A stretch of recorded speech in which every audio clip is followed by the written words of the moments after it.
Nu, šitais jums jāredz un jādzird. Ir 4 litri melase ir izsmidzināta kopā ar herbicīdu uz šitā jaunā zālāja lauka. Zālājs ir sēts 14. aprīlī.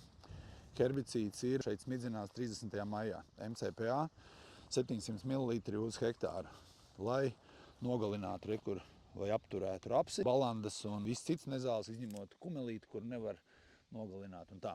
Respektīvi, ar nezālēm te tiks galā lieliski. Zālājs izskatās kolosāli, paskatieties, kāds tas raps te bijis. Bet tā doma bija tāda, pārbaudīt, pārliecināties, vai melases izsmidzināšana uz hektāra dod kaut kādu efektu. Ideja ir tāda, ka ar melasi, ar cukuriem tiek barota augsnes mikroflora, un tā tur labāk miedarbojās ar augiem, labāk apgādā ar barības vielām, vai padara tās barības vielas augiem pieejamākas un tā. Un tas, ko mēs redzam, ka stiebra zāle, kas ir sēta šogad, te izskatās vienkārši perfekti. Es parādīšu vēl labāku.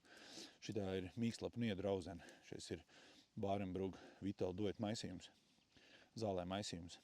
Ar āboliņiem gandrīz vai grūti noticēt. Šis ir šogad sēts zālājs 14. aprīlī.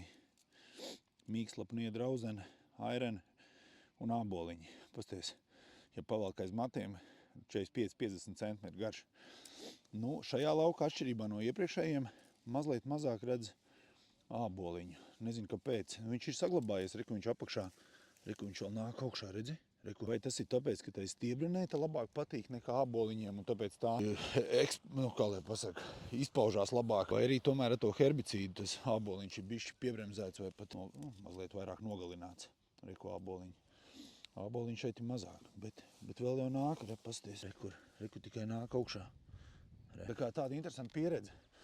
Vai jums ir pieredze ar melases izsmidzināšanu uz zālāja laukiem vai citādākiem laukiem? Uzrakstienos linkums. Čau!